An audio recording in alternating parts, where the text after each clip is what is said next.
Olá galera do meu canal, iniciando mais um vídeo com as notícias do mundo da bola. E se inscreva, deixe seu like para fortalecer. Vamos pro vídeo. Vasco da Gama, que agora para muitos é o Vasco da Grana. Isso por conta da 777 lá, né? Você, Dorleu, no início, na enquete, você falou que o Vasco contratou um ou outro. Mas conversando com muitos vascaínos, que eu tive num evento que teve na praia de Copacabana, com Mauro Galvão, Carlos Germano, Valdir Bigode, só galera boa. E eu perguntei para ele, vocês acham que está demorando muito? Que demorou muito para iniciar esse processo? Todos eles disseram que sim. Você concorda com isso? Eu acho que demorou um pouco, mas acho que esse foi um ano um pouco diferente por conta da Copa do Mundo. Acho que o mercado realmente só foi aquecer depois que a Copa acabou. E o Vasco tem o Campeonato Carioca começando em janeiro, é claro, mas tem como principais objetivos, com certeza, a manutenção na Série A. Então, acredito que o Vasco esteja contando com isso, que o Carioca vai servir ali para o time se preparar, se montar e tal. Claro, brigar também pelo título, que o Vasco já não conquista tem algum tempo.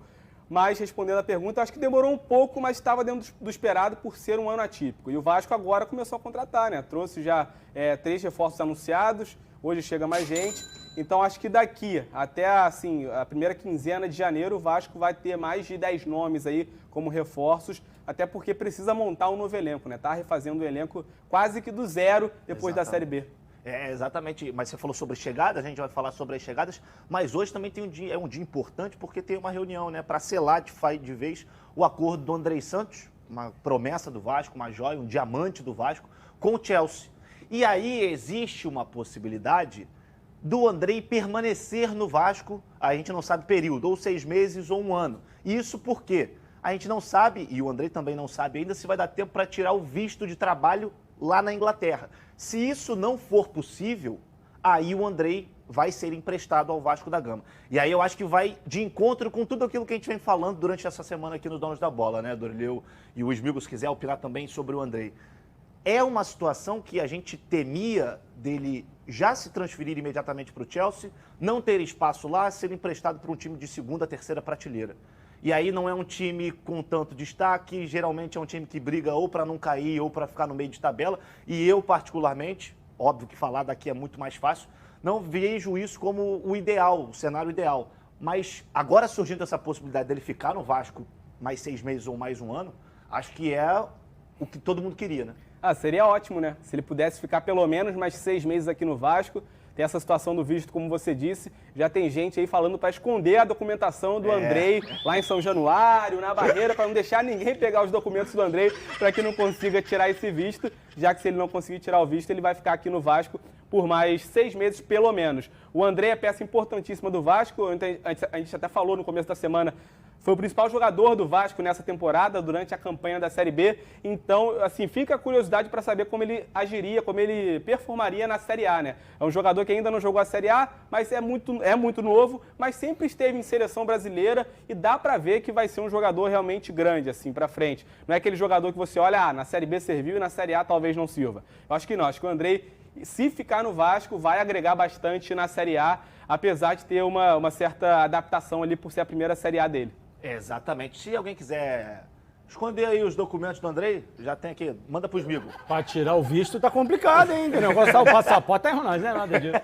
O mundo ideal pro Vasco, pro clube, né? Seria ele receber a grana, vender e o cara falar, fica mais 1 ano aí jogando pelo Vasco. Isso é maravilhoso pro Vasco. Sim. Mas eu, enquanto rubro-negro, pra mim, se puder mandar logo. Então não dá os documentos pro Smigol, não. Senão ele vai lá pra Londres e vai tentar tirar o visto de trabalho do cara do Flamengo. Eu mando logo.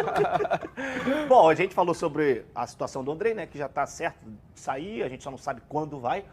Mas também tem possíveis chegadas. E o último nome especulado, a gente vai botar aí as imagens dele, é do Jair. Volante barra meia do Atlético Mineiro. Essa última temporada não foi tão bem como todo o time do Atlético, mas no meu ponto de vista, esse é um tiro certo. Jogador confiável, né? Exato. 28 anos. 28 anos, já jogou Série A algumas vezes, já foi eleito, inclusive, o melhor volante da Série A no ano que o Atlético Mineiro foi campeão brasileiro. Então, o Jair chegaria como aquela bola de segurança do Vasco para o meio-campo e, para mim, seria uma excelente reposição ao Andrei. Eu acho até que o Jair, nesse momento, está mais pronto para uma Série A que o Andrei. Acho que o Andrei tem mais potencial, vai ser um jogador maior que o Jair em termos de carreira, até porque está indo para o futebol europeu. Mas acho que nesse momento, para uma Série A, o Jair está até mais pronto.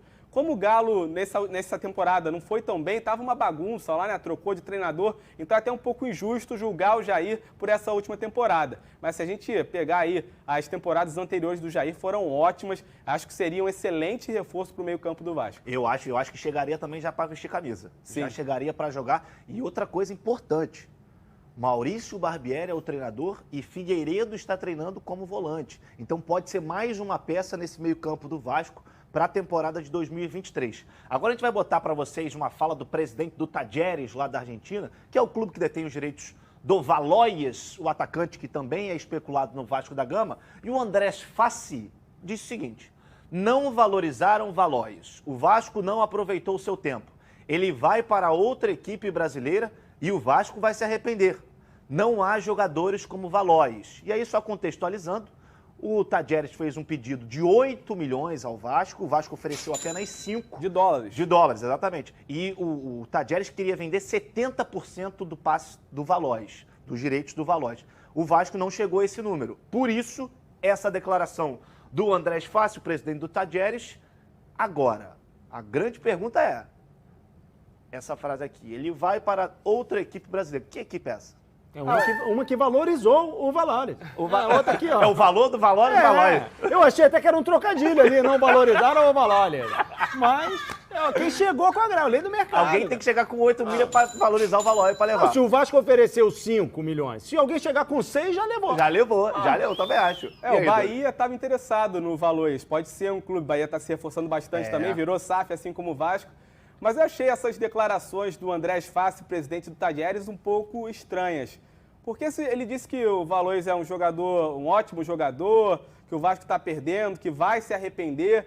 Mas assim, se o Valois é um ótimo jogador, para que ele precisa ir para a imprensa ficar chorando que o Vasco não trouxe? É isso. Se o Valois é um ótimo jogador, ele vai conseguir fazer negócio com outra equipe. Não precisa ficar falando mal do Vasco, criticando o Vasco, reclamando da postura do Vasco. Isso é um negócio. O Vasco fez uma proposta que entendeu ser justa. O Talleres achou que essa proposta não atende ao que o Valois vale, né? E negou essa proposta. Não precisa ir para a imprensa falar que o Vasco não está valorizando o jogador, ele vai para a Europa, ele vai para outro clube brasileiro. É negócio. O Vasco não chegou à proposta que o Talleres queria e tudo bem. Cada um segue sua vida. O Vasco vai em busca de outro jogador. O Valois vai para outro clube brasileiro ou não. Ele pode estar blefando também, né? Vai por outros valores. Por outros valores. Os valores dos valores. O seu Valois foi valorizado? Cara, eu tô realmente tenho que agradecer. Esse ano fui valorizar. Flá TV, obrigado. Amém. Renovei mais um ano. Aí, boa. Mas estamos bem valorizados, graças a Deus. Graças a bem. Todo mundo bem. Saúde. Amém. Bota na tela aí as negociações do Vasco nessa temporada, para a temporada de 2023, na verdade. Em andamento, o Lucas Piton, que também é outro que é esperado hoje aqui no Rio de Janeiro. O Jair, que ainda está nessa questão de sondagem, o Vasco ainda não fez uma proposta. O Zanocelo do Santos. O Ivan do Zenit, também uma situação mais adiantada. Orediano é outro que chega hoje. Capasso, zagueiro do Atlético Tucumã. Aí o Valois, a polêmica Valois. E o Patrick do Atlético Paranaense. São as negociações em andamento do Vasco. Acho que dentre todas essas aí, 1, 2, 3 já praticamente certas, né? Que é o Ivan, o Orediano e o Piton. O Piton e o Orediano principalmente, né? Sim, Eles dois chegam, inclusive, hoje ao Rio de Janeiro para assinar, fazer exames, fechar contrato com o Vasco. O Ivan, parece que o Vasco até se entendeu com o Corinthians, que é o clube que detém o passe do jogador, mas falta chegar a um acordo com o próprio jogador. Então, é uma situação, assim, caminha para um acerto, mas ainda não está tão encaminhada quanto. Com o Orediano, né?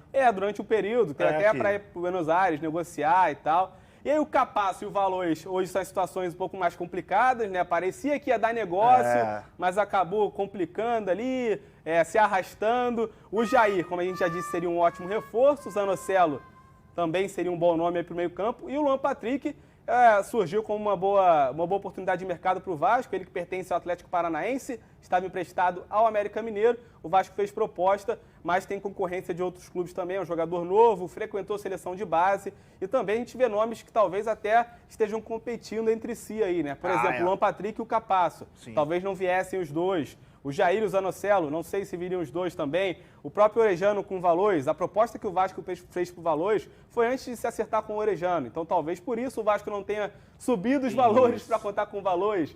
Então, assim, esses são todos os nomes, mas acho que, assim, metade desses aí, acho que chegam para o Vasco, sim, já dá uma boa encorpada. Sem contar outros nomes que vão surgir ao longo do final do ano e ao longo também de 2023. Agora você, vascaíno, que aguardou ansiosamente, chegou o momento. Chegou a hora do Oscar, os donos